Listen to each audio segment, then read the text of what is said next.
प्यारे दोस्तों नमस्कार, स्वागत है आप सभी का हमारे YouTube चैनल में। तो अभी हम शुरुआत कर रहे हैं इकोनॉमिक्स के चैप्टर नंबर 4 की, विच इज सप्लाई एनालिसिस। यानी कि इस चैप्टर में हमें किसके बारे में स्टडी करना है, तो जो सप्लाई होता है ना दोस्तों, इसके बारे में हम यहाँ पे इस चैप्टर में पढ़ने वाले हैं। ठीक है, अब ये हमारा कौन सा लेक्चर है, तो आइए आपको बता देती हूँ दोस्तों। ये हमारा इस चैप्टर का लेक्चर नंबर 1 है और इसमें हम क्या देखने वाले हैं, तो यहाँ पर हम इसका इंट्रोडक्शन देखेंगे और इसी के साथ साथ यहाँ पे कुछ मोस्ट इंपॉर्टेंट कॉन्सेप्ट हैं जिनको हमें यहाँ पे अच्छे से स्टडी करना है। जैसे कि हम जानेंगे दोस्तों टोटल आउटपुट के बारे में, इसके साथ ही स्टॉक क्या होता है और मेनली ये सप्लाई क्या होता है, ये सारी चीजें मैं आप लोगों के साथ डिस्कस करने वाली हूँ। इसी के साथ ही हम लोग यहाँ पे एक और चीज देखने वाले हैं, which is definition of supply. ठीक है, तो चलिए फिर इस वीडियो को हम शुरू करते हैं। तो देखो दोस्तों, अगर मैं आप लोगों से पूछूं बच्चों सप्लाई क्या होता है, तो आप क्या कहेंगे? सोचिए, अगर मैं आप लोगों से ये सवाल पूछती हूँ कि सप्लाई क्या है, तो आप यही कहोगे कि जो हम गुड्स की सप्लाई कर रहे हैं। जैसे मान लीजिए कोई एक ऐसा पर्सन है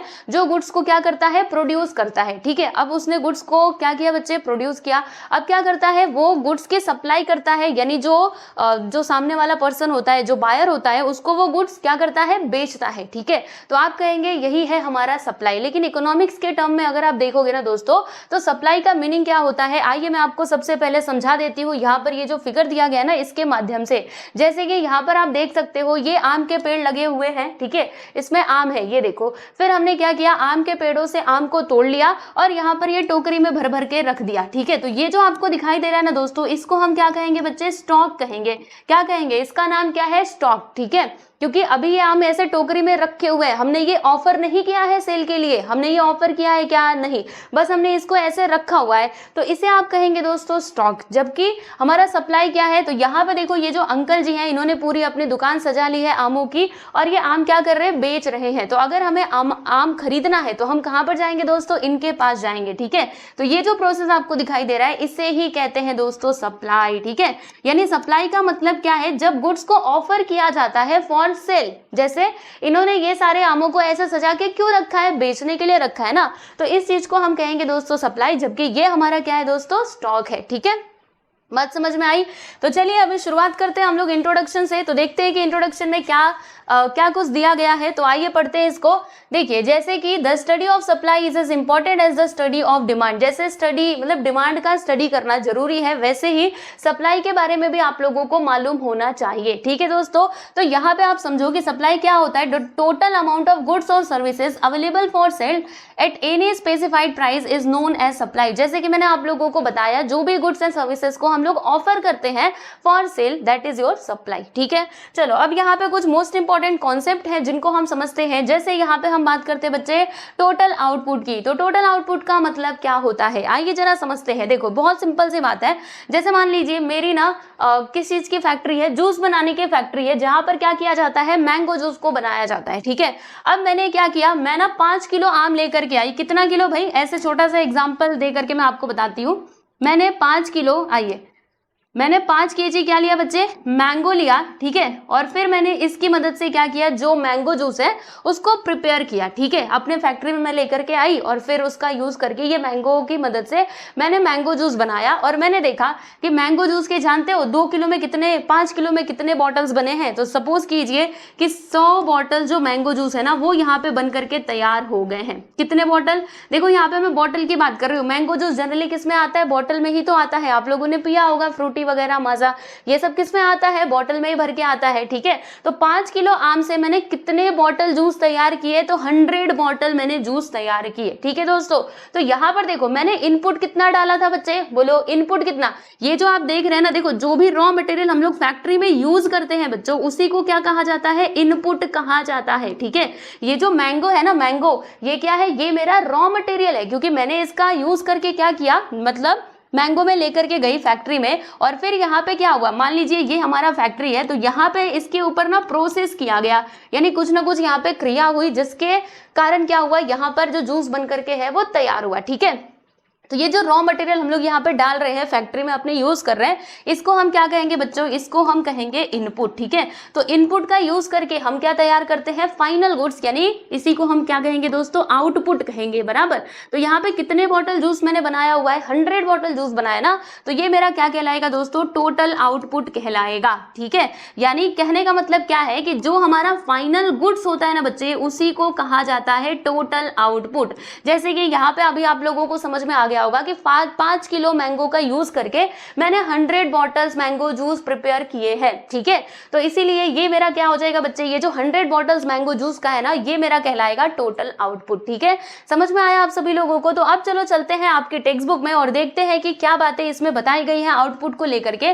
तो देखो क्या लिखा है कि output is produce in the process of production, यानी कि देखो जैसे अभी मैंने आपको बताया कि 5 किलो मैंगो मैंने लिया और इसके ऊपर मैंने प्रोसेस किया। ठीक है, और फिर मैंने यहाँ पे 100 बॉटल जो जूस है उसको प्रिपेयर किया। तो यहाँ पे मैंने क्या किया, प्रोडक्शन प्रोसेस ही तो किया। प्रोडक्शन प्रोसेस किया कि नहीं, क्योंकि आम का यूज करके मैं जूस बना रही हूँ। ठीक है, तो ये प्रोडक्शन प्रोसेस यहाँ पे हो रहा है। जी हाँ, बिल्कुल सही, बोलो हाँ हो रहा है। तो देखो output is produced in the process of production, यानी प्रोसेस ऑफ प्रोडक्शन में क्या होता है, जो हमारा आउटपुट है बच्चे वो प्रोड्यूस होता है। ठीक है, आगे देखिएगा, total output can be defined as a sum total of the quantity of the commodity produce at a given period of time in the economy. ठीक है, यानी जो हमारा इकोनॉमी है दोस्तों, यहाँ पर जो भी हमारे गुड्स जो मतलब प्रोड्यूस होते हैं, ठीक है, तो उनका जो सम टोटल क्वांटिटी का सम होता है ना दोस्तों, उसको हम क्या कह सकते हैं, टोटल आउटपुट कह सकते हैं। ठीक है, यहाँ पर तो देखो मैंने ना ये फैक्ट्री के लेवल पे बात की थी, बट यहाँ पे क्या किया जाता है, इकोनॉमिक्स में पूरे इकोनॉमी के लेवल पे बात की जाती है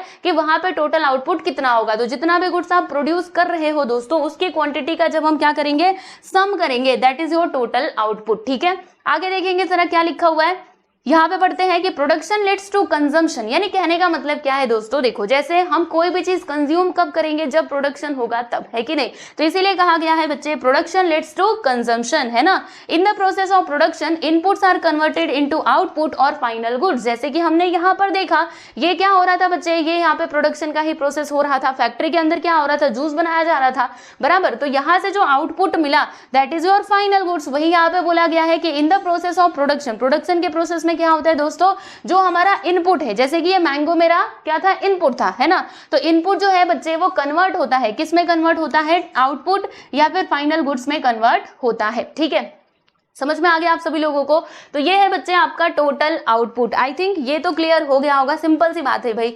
टोटल आउटपुट मतलब वही जो आप गुड्स प्रोड्यूस कर रहे हो, उसका जब आप पूरा टोटल कर दोगे that is your total output. ठीक है, चलो अब हम बात करते हैं दोस्तों स्टॉक की। तो बच्चे ये स्टॉक क्या है, वेरी सिंपल भाई। देखो हम लोगों ने क्या किया, 5 किलो मैंगो का यूज करके 100 बॉटल्स बना दिए हैं जूस के। ठीक है, तो ये मेरे पास अभी बेचने के लिए, जैसे मान लीजिए मैं हूँ प्रोड्यूसर, मैं गुड्स को क्या कर रही हूँ, प्रोड्यूस कर रही हूँ।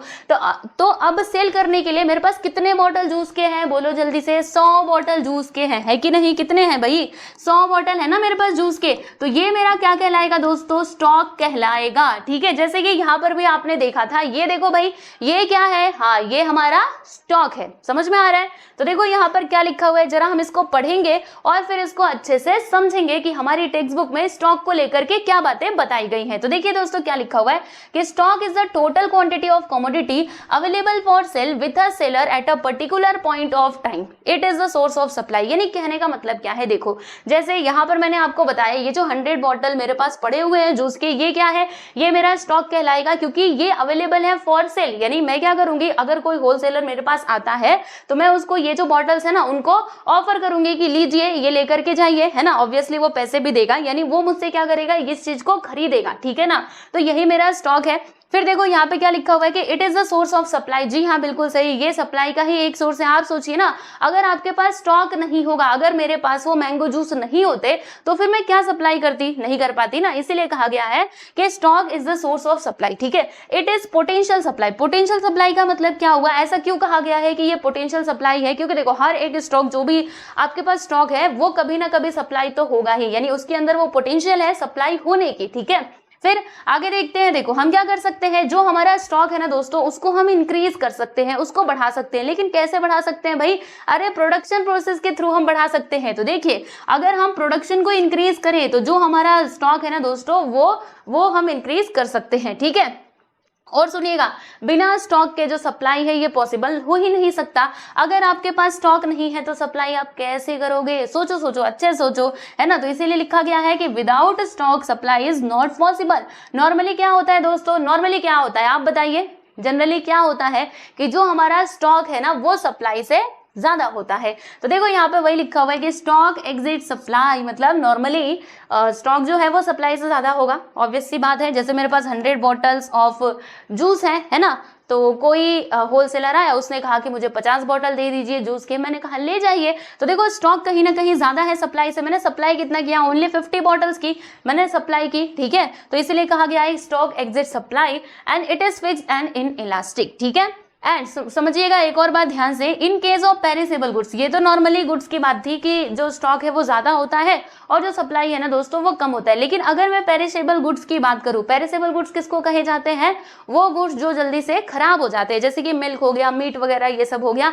अगर आप उसको कंज्यूम नहीं करोगे तो क्या होगा? वो खराब हो जाएगा। तो ये जो पेरिसेबल गुड्स होते हैं ना दोस्तों, यहाँ पे क्या होता है, जैसे कि मिल्क या फिर फिश हो गया, यहाँ पे स्टॉक और जो सप्लाई है वो दोनों सेम ही होता है, यानी कि इक्वल होता है। देखो लिखा है स्टॉक में भी इक्वल टू सप्लाई, मतलब जो स्टॉक है वो सप्लाई के इक्वल हो सकता है ना। सब्जियां वगैरह, अगर आप बहुत सारी सब्जियां, आप सोचिए बहुत सारी सब्जियां खरीद के लेकर के आ गए और आप बेचने के लिए बैठ गए, अब सोचो ना कि वो बिका ही नहीं, तब क्या होगा? आपका पूरा जो स्टॉक है वो खराब हो जाएगा। इसीलिए बहुत जरूरी है कि पेरिशेबल गुड्स के केस में क्या होता है, स्टॉक जो है वो सप्लाई के इक्वल ही होता है लगभग, ठीक है।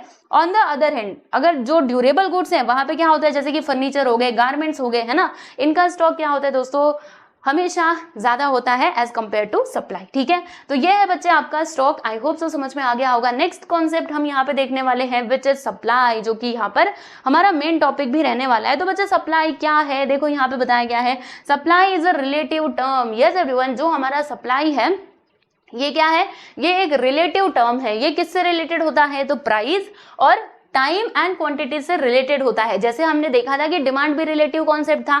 अगर प्राइस बढ़ता था तो डिमांड क्या होता था बच्चे? अगर प्राइस बढ़ा तो डिमांड कम, अगर प्राइस कम तो क्या होता था बच्चे? क्वांटिटी डिमांड बढ़ जाता था। तो जैसे हमारा डिमांड रिलेटेड था, है ना, प्राइस के साथ, वैसे ही जो आपका सप्लाई है ना दोस्तों, ये भी रिलेटेड होता है प्राइस, टाइम एंड क्वांटिटी के साथ।